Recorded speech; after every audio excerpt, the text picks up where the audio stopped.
Kenny, welcome, and it's great to be with you here in Brooklyn. And I think I want to start just from your press conference and talk a little bit about Jeremy Lin, if we can. Obviously, you've had some experience with him, with his development. Why was it so important for you to connect or reconnect with Jeremy? Well, Jim, I think, obviously I have my experience with him with the Knicks, and I thought he played pretty well for us there. But I also liked all his other stops in the NBA. I thought he played well in Houston. I thought he had a heck of a run in Charlotte, at the combo guard position. So, it's just not my experience with him that was the deciding factor on bringing him in here. I think it was his total body of work in the NBA. And obviously, we're projecting him to be a full-time starting point guard instead of a combo guard here. So I think that excited him, that challenge excited him, and we're happy to get him.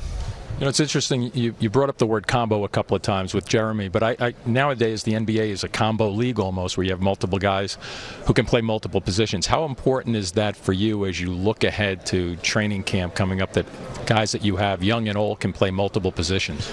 No, I think that's huge, because I think offensively the NBA is becoming a more versatile league, so the ability to play multiple positions offensively and defensively are huge. I know in our offensive system, you have to be able to play off the ball, with the ball. You have to be able to cut. You have to be able to spot up.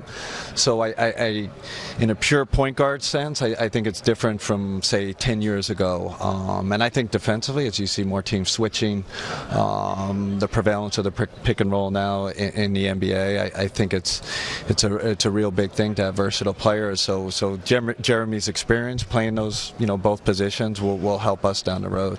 There's so many new faces, obviously, from yourself to Sean to all the new faces that we're going to see on this team, and basically as a new coach, everybody's new for you. How do you envision meshing this whole puzzle together, if you will?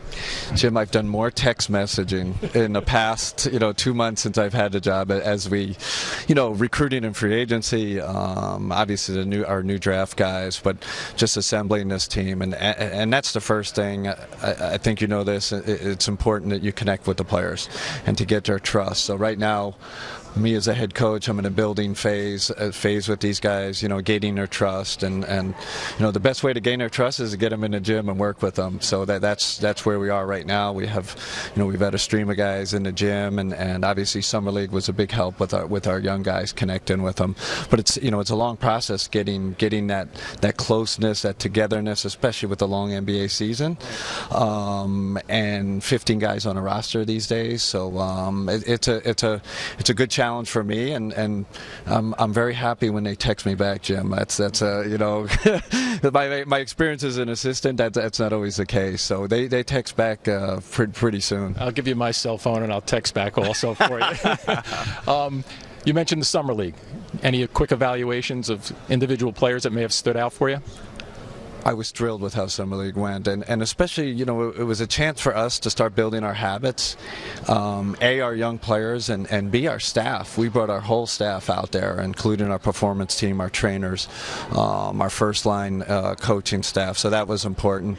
And then to make it to the quarterfinals, I thought, these are I think little gains that's part of building a culture and a system, and so I was very happy. I thought Chris McCullough progressed. I thought he looked good. I thought Rondé did a great job on both ends of the floor.